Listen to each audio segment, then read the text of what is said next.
What is up, guys? It is the middle of the week, but I'm going to be filming little tidbits here and there, mostly because we got some stuff going on. So for starters, we got some more little odds and ends in the mail, but here's the flywheel, freshly resurfaced as of today, so it's ready to go back in. This was the last final little piece we needed.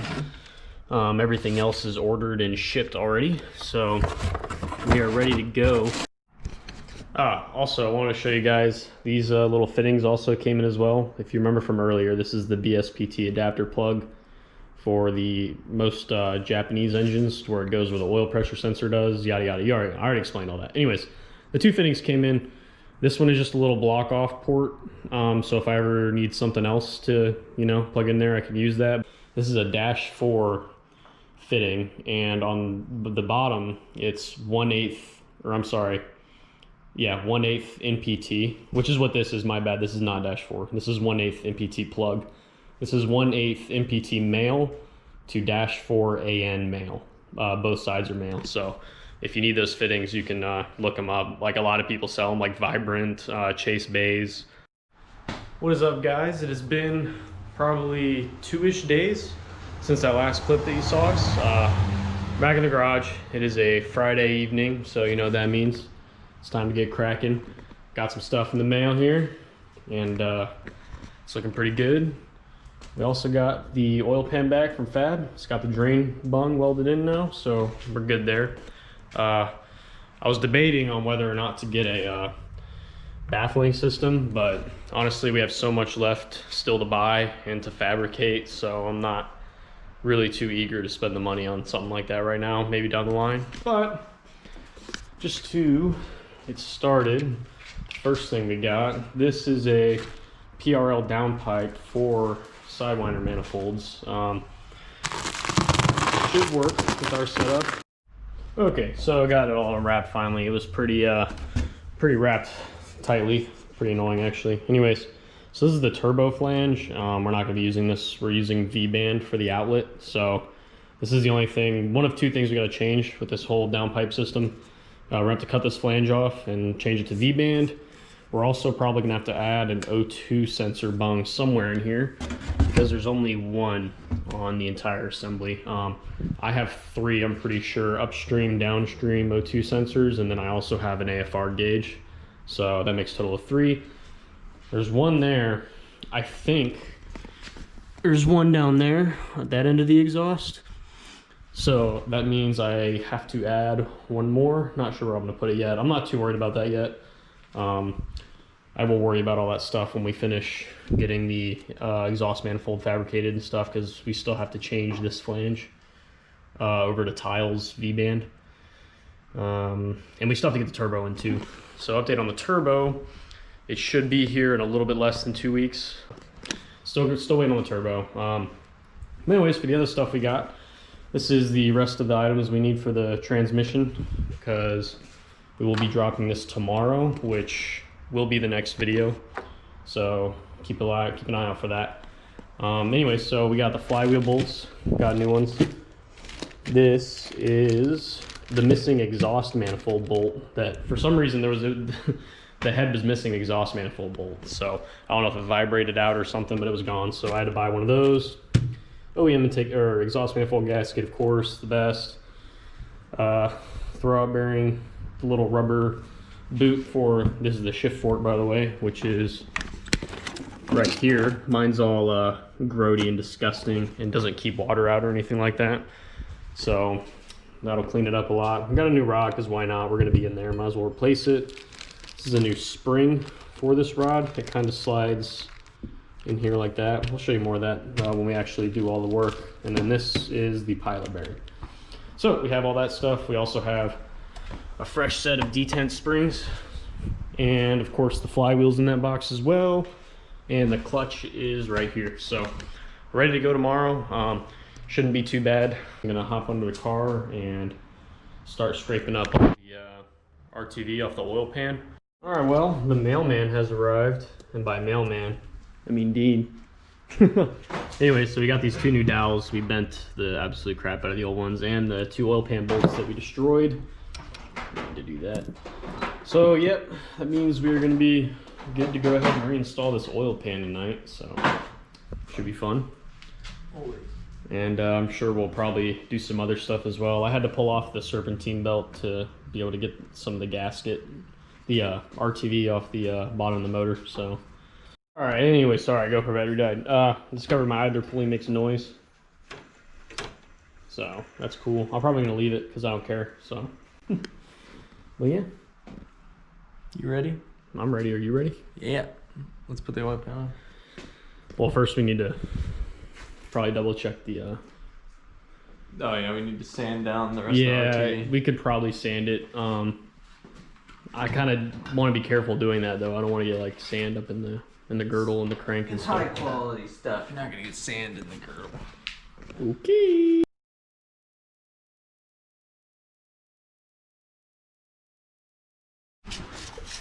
Well, Dean has his seal of approval on my job of getting the RTV out, so that's good. So just, I didn't sand any of it. I just used a razor blade, but we're gonna try to get any little last bit that might still be on there. Then we're gonna brake clean it, and we'll probably brake clean the pan again just to make sure. Get all the sediment out.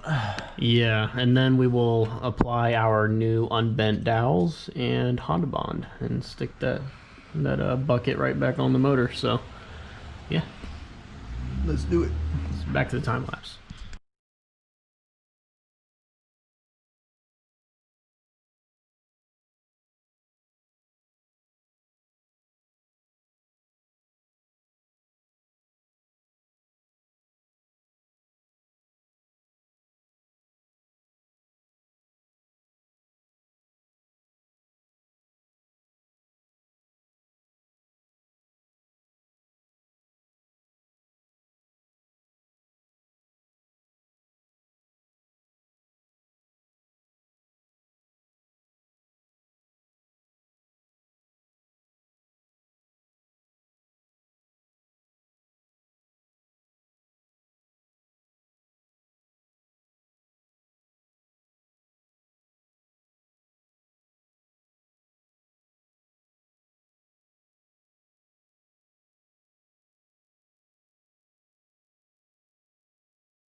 We got all the oil pan bolts in there. They're not tight. They're snug. Not even snug. Like, I was just using the impact because I was too lazy to actually like go over all of them with a ratchet and do it by hand. But none of them are actually like tightened down all the way, so don't yell at me in the comments. But anyways, here's our drain bung. It looks really pretty there. A lot of weld around it. Shouldn't leak. Here's our oil pan bolt. On to the next thing, which is going to be torquing these bolts. I hate sequence torquing, so this will be fun.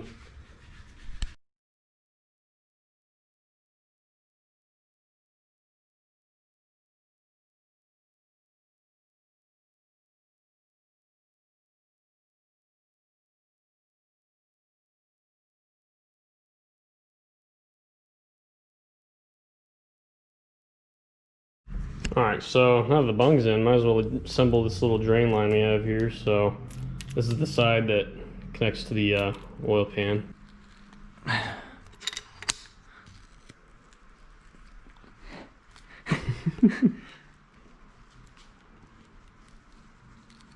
But I like a gap. Like me a nice gap.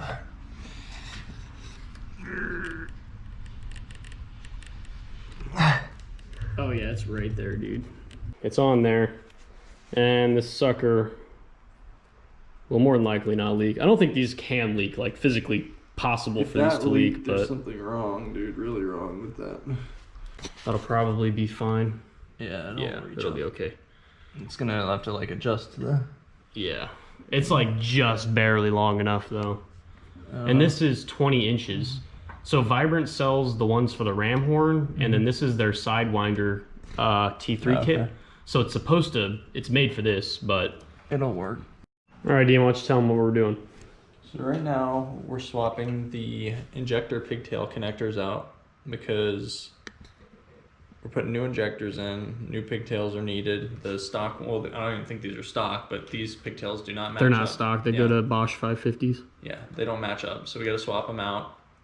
And I'm not sure if these have been spliced in or if they were I think they were pinned. I felt around and I couldn't feel any.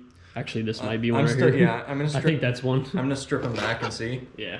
But we'll check it out. We can both do it at the same time. I'll let it go. So what have we decided to do, Ben?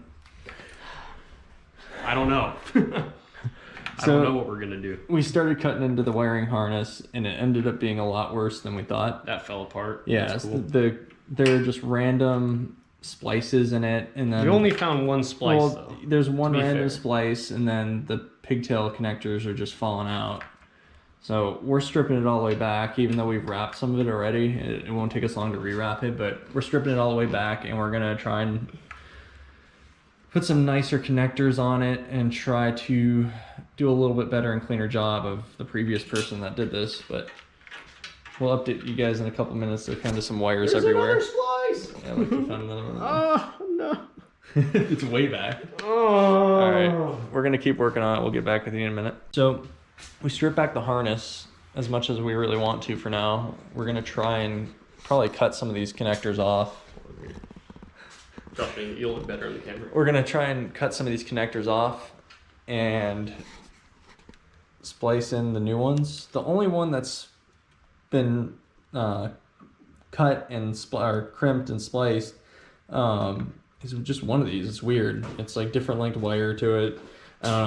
The previous owner probably had to swap one out and didn't want to get it re-pigtailed, so we're gonna probably cut these little ways down and then put new connectors on. I don't know how we're gonna do this one. We might somehow extend it and cut behind these, but we have nice connectors that we can shrink or use a heat gun to shrink, and then be a waterproof. These are the ones we got. Pretty good. These ones right here, small ones. Yeah, small ones. But So grab two of those for now. we're gonna keep working on it, and we'll probably get back with you guys whenever we have it done.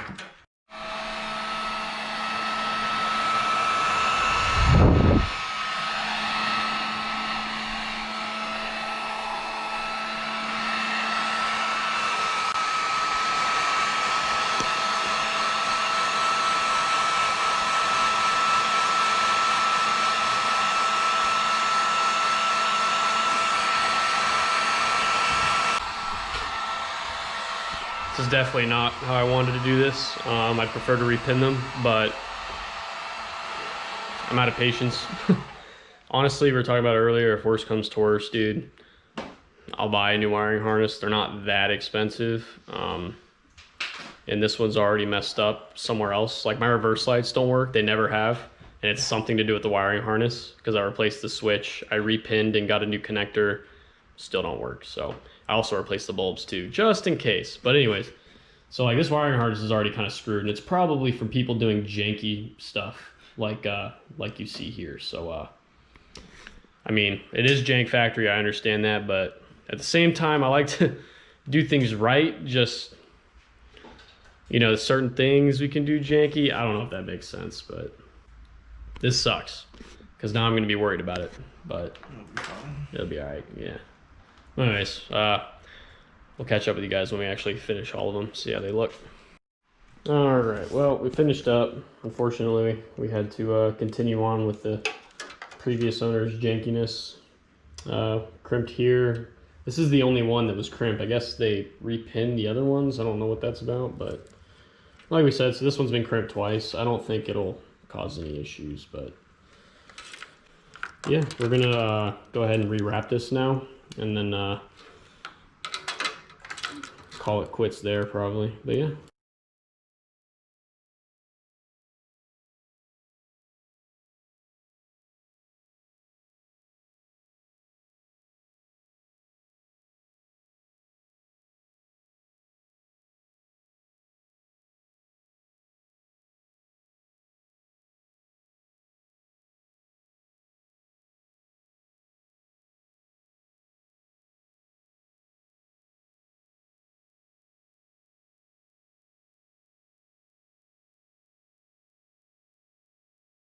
Alright guys, after that little quick time lapse, we are back. Fresh new pigtails, brand new. Looks good. Can't even tell that one of these was crimped 4 fucking times. But yeah. It's looking pretty good. Pretty happy with it. Hopefully everything still fits right, which it should. And yeah, so done with the injectors. Finally we can stop even looking at them for now. Next, we need to finish like actually, you know, heat wrapping all this stuff down through here. You see it heat wrapped. And we have a buddy that uses this stuff. This is exhaust manifold wrap. We're gonna give her a go and see how it works. He's running a Sidewinder and he says he didn't have any issues. So, and this came with the kit that I got, so it's free. Well, not free, but you know. But anyways, yeah, we're gonna wrap a bunch of stuff, and yeah. Oh, and by the way, we're not gonna worry about these back brake lines anymore. So as it turns out, the only way that I'm probably gonna be able to clear this TLS brake master cylinder is if I delete the ABS unit altogether. So that's exactly what I'm gonna do. DC5 Creations makes a kit. Turns all the lines, including the ones down here, into steel braided lines, and they have L fittings for the master cylinder. So that should give us enough clearance. I'm praying to God it does. As long as they're not touching, I'm okay. Because if they're not touching, I can just heat wrap the absolute crap out of it to the point where it can't get hot. I mean, I say that, but we'll see. But yeah, as long as they're not touching, I think we'll be okay. We'll be all right. But yeah, so that's our plan of action for that. Yeah. All right, well, it's heat wrapped. I'm a little worried about these plastic zip ties, but our buddy says they're fine. So up here, they're definitely gonna melt, but we have metal for that. We're gonna swap them out with metal zip tie. Yeah. But we also heat wrapped this little vacuum line for the evap system. Yeah, so it's pretty much done. We shouldn't have to mess with the wiring harness too much more. So yeah. Anyways, it's late, so we're ready to get out of here. Time to wrap it up. Tomorrow we are pulling the trans, so it'll be a whole separate video.